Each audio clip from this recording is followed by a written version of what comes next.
Let's get right into our reading of Charlotte's Web. We are almost done.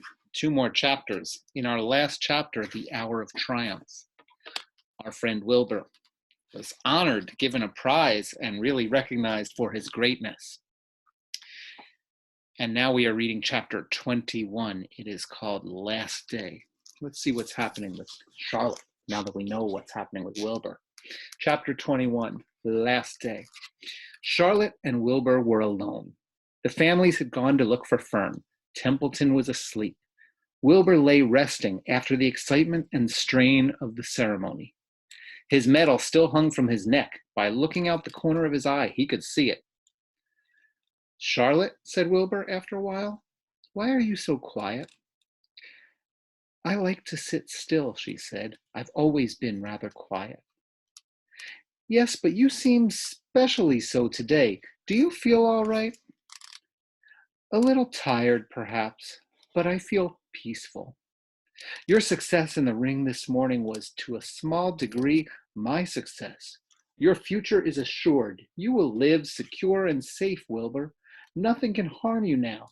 These autumn days will shorten and grow cold. The leaves will shake loose from the trees and fall. Christmas will come, then the snows of winter.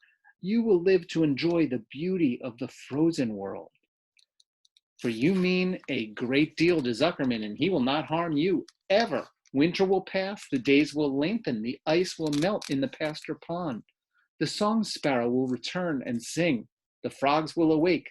The warm wind will blow again. All these sights and sounds and smells will be yours to enjoy, Wilbur. This lovely world, these precious days." Charlotte stopped. A moment later, a tear came to Wilbur's eyes.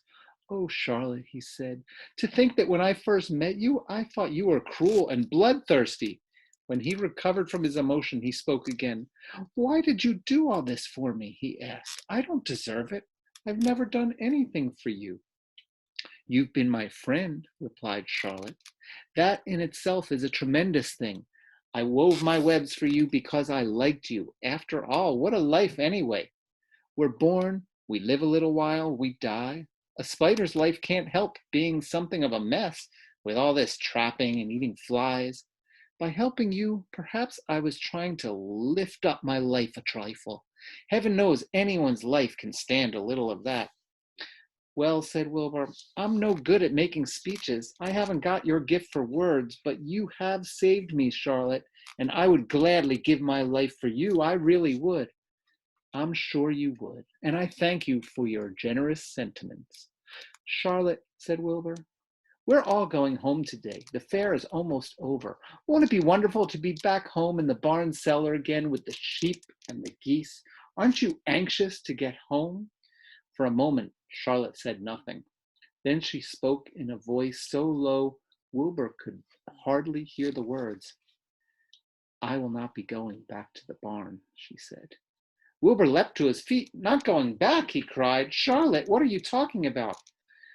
"I'm done for," she replied. "In a day or two, I'll be dead. I haven't even strength enough to climb down into the crate.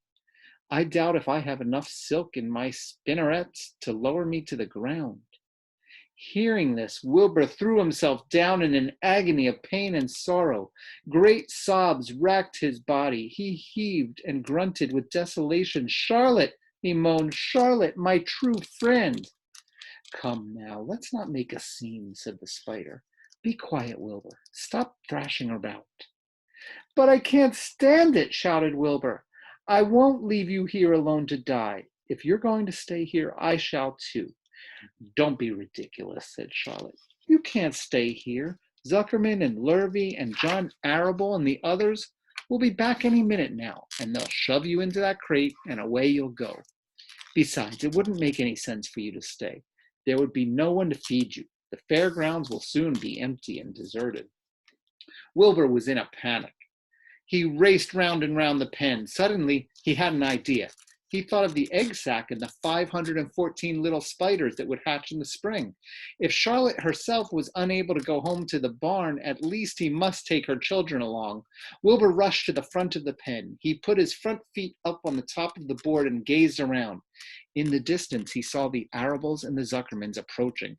He knew he would have to act quickly. "Where's Templeton?" he demanded. "He's in the corner, under the straw, asleep," said Charlotte. Wilbur rushed over, pushing his strong snout under the rat, and tossed him into the air. "Templeton!" screamed Wilbur. "Pay attention!" The rat, surprised out of a sound sleep, looked first dazed, then disgusted.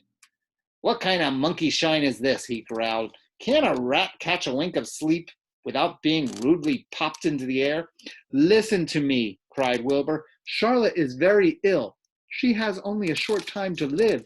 She cannot accompany us home because of her condition. Therefore, it is absolutely necessary that I take her egg sack with me. I can't reach it and I can't climb. You are the only one that can get it. There's not a second to be lost. The people are coming. They'll be here in no time. Please, please, please, Templeton, climb up and get the egg sack." The rat yawned. He straightened his whiskers. Then he looked up at the egg sack. "So," he said in disgust, "so it's old Templeton to the rescue again, is it? Templeton, do this. Templeton, do that. Templeton, please run down to the dump and get me magazine clippings. Templeton, please lend me a piece of string so I can spin a web." "Oh, hurry," said Wilbur. "Hurry up, Templeton." But the rat was in no hurry. He began imitating Wilbur's voice. "So it's hurry up, Templeton, is it?" he said. "Ho, ho, and what's thanks do I ever get for these services? I would like to know. Never a kind word for old Templeton, only abuse and wisecracks and side remarks. Never a kind word for a rat." "Templeton," said Wilbur in desperation, "if you don't stop talking and get busy, all will be lost, and I will die of a broken heart. Please climb up." Templeton lay back in the straw. Lazily, he placed his forepaws behind his head and crossed his knees in an attitude of complete relaxation. "Die of a broken heart," he mimicked. "How touching! My. I notice that it's always me you come to when in trouble. But I never heard of anyone's heart breaking on my account. Oh, no, who cares anything about old Templeton?" "Get up," screamed Wilbur. "Stop acting like a spoiled child." Templeton grinned and lay still. "Who made trip after trip to the dump?" he asked. "Why, it was old Templeton. Who saved Charlotte's life by scaring that Arable boy away with a rotten goose egg? Bless my soul, I believe it was old Templeton. Who bit your tail and got you back on your feet this morning after you had fainted in front of the crowd? Old Templeton. Has it ever occurred to you that I'm sick of running errands and doing favors? What do you think I am, anyway? A rat of all work?" Wilbur was desperate. The people were coming, and the rat was failing him. Suddenly, he remembered Templeton's fondness for food. "Templeton," he said, "I will make you a solemn promise. Get Charlotte's egg sack for me, and from now on I will let you eat first when Lurvy slaps me. I will let you have your choice of everything in the trough, and I won't touch a thing until you're through." The rat sat up. "You mean that?" he said. "I promise. I cross my heart." "All right, it's a deal," said the rat. He walked to the wall and started to climb. His stomach was still swollen from last night's gorge. Groaning and complaining, he pulled himself slowly to the ceiling. There we see a picture of old Templeton climbing up to the ceiling. He crept along till he reached the egg sack. Charlotte moved aside for him. She was dying, but she still had strength enough to move a little. Then Templeton bared his long, ugly teeth and began snipping the threads that fastened the sack to the ceiling. Wilbur watched from below. "Use extreme care," he said. "I don't want a single one of those eggs harmed." "Sticks in my mouth," complained the rat. "It's worse than caramel candy." But Templeton worked away at the job and managed to cut the sack adrift and carry it to the ground, where he dropped it in front of Wilbur. Wilbur heaved a great sigh of relief. "Thank you, Templeton," he said. "I will never forget this as long as I live." "Neither will I," said the rat, picking his teeth. "I feel as though I'd eaten a spool of thread. Well, home we go." Templeton crept into the crate and buried himself in the straw. He got out of sight just in time. Lurvy and John Arable and Mr. Zuckerman came along at that moment, followed by Mrs. Arable and Mrs. Zuckerman and Avery and Fern. Wilbur had already decided how he would carry the egg sack. There was only one way possible. He carefully took the little bundle in his mouth and held it there on top of his tongue. He remembered what Charlotte had told him, that the sack was waterproof and strong. It felt funny on his tongue and made him drool a bit, and of course, he couldn't say anything. But as he was being shoved into the crate, he looked up at Charlotte and gave her a wink. She knew he was saying goodbye in the only way he could, and she knew her children were safe. "Goodbye," she whispered. Then she summoned all her strength and waved one of her front legs at him.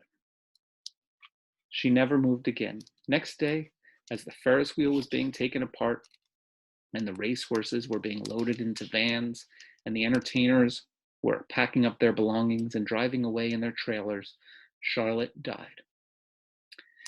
The fairgrounds were soon deserted. The sheds and buildings were empty and forlorn. The infield was littered with bottles and trash. Nobody of the hundreds of people that had visited the fair knew that a gray spider had played the most important part of all. No one was with her when she died. That's the end for today. So that was a sad chapter. But we have one chapter to go. Maybe there will be a nice ending. We do know that Charlotte's babies are going with our friend Wilbur, so we'll see what happens now. I guess that's just a spider's life, that a spider dies at a certain point after she lays eggs, maybe. Okay, we will finish next time with chapter 22. Last chapter, called A Warm Wind. Let's see how this awesome, wonderful, great story ends.